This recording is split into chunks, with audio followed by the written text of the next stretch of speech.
کیا آپ نے کبھی سوچا ہمارے پیارے آقا صلی اللہ علیہ وسلم نے ہمارے لیے کیا کیا سہا؟ السلام علیکم۔ آج میں آپ لوگوں سے ایک ایسا سوال پوچھنا چاہتی ہوں ایسا سوال جس کا جواب شاید ہماری آنکھوں کو نم کر دے۔ کیا آپ نے کبھی سوچا ہے جس نبی صلی اللہ علیہ وسلم کو ہم نے کبھی اپنی آنکھوں سے نہیں دیکھا، جن کی آواز ہم نے کبھی نہیں سنی، پھر بھی جن کا نام آتے ہی ہمارا دل محبت سے بھر جاتا ہے، انہوں نے ہمارے خاطر کیا کیا سہا؟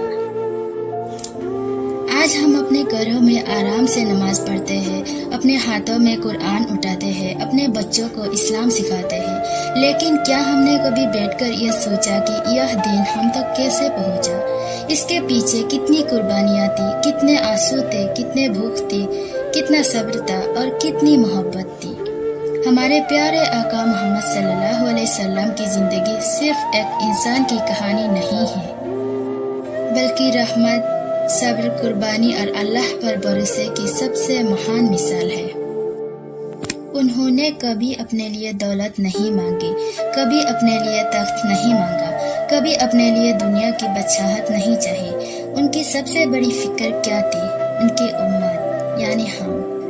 روایتوں میں آتا ہے کہ وہ اپنی امت کی ہدایت اور بھلائی کی فکر کرتے تھے اور اس کے لیے دعا کرتے تھے۔ ذرا سوچئے، جس نبی صلی اللہ علیہ وسلم نے ہمیں کبھی دیکھا تک نہیں، وہ ہماری بھلائی کی فکر کرتے تھے، اور آج کیا ہم ان کے بتائے ہوئے راستے پر چلنے کی کوشش کرتے ہیں؟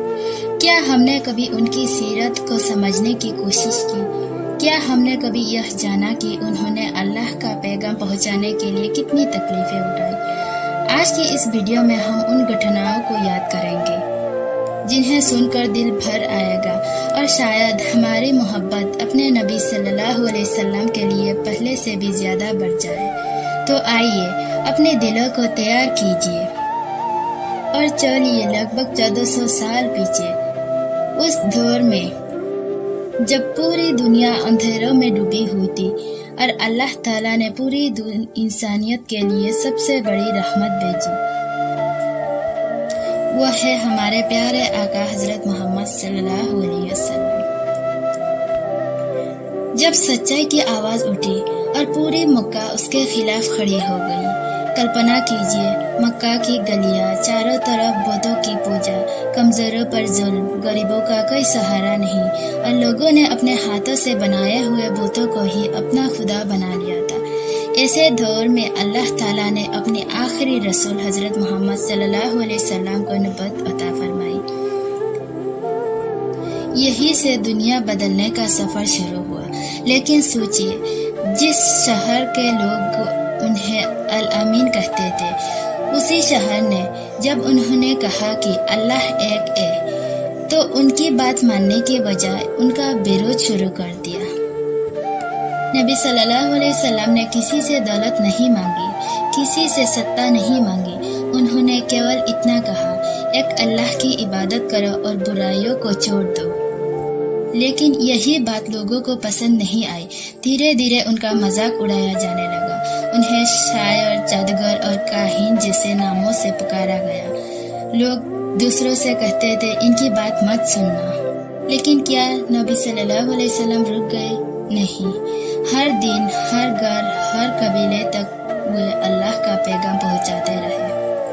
روایتوں میں آتا ہے کہ کچھ لوگوں نے ان کے راستے میں کانٹے بچھائے اور انہیں تکلیف پہنچانے کی کوشش کی۔ اس کے باوجود انہوں نے بدلے کی راہ نہیں چنی، ان کی زبان سے بدوا نہیں نکلی، ان کی آنکھوں میں نفرت نہیں آئی۔ انہوں نے ہر بار صبر کیا، کیونکہ ان کا مقصد لوگوں سے لڑنا نہیں تھا، بلکہ ان کے جہالت کے اندھیروں سے نکال کر ہدایت کی روشنی تک پہنچانا تھا۔ ذرا سوچئے، اگر ان کی جگہ ہم ہوتے، تھوڑی سی بے عزتی پر شاید ہم ہار مان لیتے، لیکن ہمارے پیارے آقا صلی اللہ علیہ وسلم نے ہار ماننا نہیں سیکھا۔ انہوں نے اللہ پر بھروسہ رکھا اور اپنی ذمہ داری نبھاتے رہے۔ یہی وجہ ہے کہ آج 1400 سال بعد بھی ان کا پیغام دنیا کے ہر کونے میں پہنچ چکا ہے۔ لیکن ابھی امتحان ختم نہیں ہوا، اصل مشکلیں تو اب شروع ہونے والی تھی۔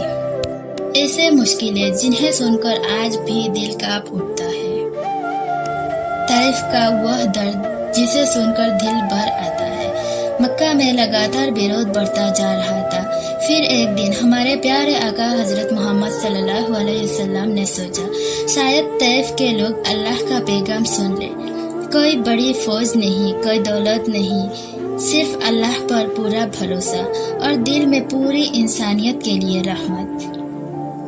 لمبا سفر طے کر کے نبی صلی اللہ علیہ وسلم طائف پہنچے۔ انہوں نے وہاں کے سرداروں کو بڑے پیار اور نرمی سے اسلام کی دعوت دی، لیکن افسوس انہوں نے نہ صرف اس دعوت کو ٹھکرایا دیا بلکہ نبی صلی اللہ علیہ وسلم کا مذاق اڑایا۔ اتنا ہی نہیں، انہوں نے شہر کے کچھ لوگوں اور بچوں کو بھی اکسایا کہ وہ نبی صلی اللہ علیہ وسلم کے پیچھے لگ جائے۔ پھر جو ہوا اسے یاد کر کے آج بھی دل بھر آتا ہے۔ لوگوں نے نبی صلی اللہ علیہ وسلم پر پتھر برسانے شروع کر دیے۔ پتھر اتنے لگے کہ ان کے مبارک جسم میں خون بہنے لگا۔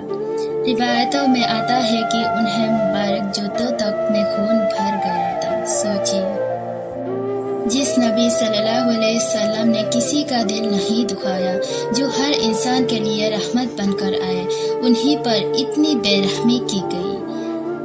آخر کار نبی صلی اللہ علیہ وسلم شہر سے باہر ایک باغ میں جا کر ٹہرے۔ وہاں انہوں نے اللہ تعالیٰ سے ایک درد بھری دعا کی، جس میں اپنی کمزوری کا اظہار کیا اور اللہ کی رحمت اور مدد کی امید رکھی۔ اسی دوران فرشتہ جبریل علیہ السلام آئے۔ روایتوں کے انوسار انہوں نے بتایا کہ اگر اللہ کا حکم اور نبی صلی اللہ علیہ وسلم چاہے تو ان لوگوں پر پہاڑوں کو ملا دیا جائے۔ ذرا سوچئے، اگر کوئی ہمارے ساتھ ایسا کرتا تو شاید ہم بدلہ لینے کی سوچتے، لیکن ہمارے پیارے آقا صلی اللہ علیہ وسلم نے کیا فرمایا؟ انہوں نے بدلے کی دعا نہیں کی۔ انہوں نے فرمایا کہ انہیں امید ہے کہ اللہ ان کی آنے والی نسلوں میں ایسے لوگ پیدا کرے گا جو صرف اسی کی عبادت کریں گے۔ یہی تھا ہمارے نبی صلی اللہ علیہ وسلم کا دل، رحمت سے بھرا ہوا دل۔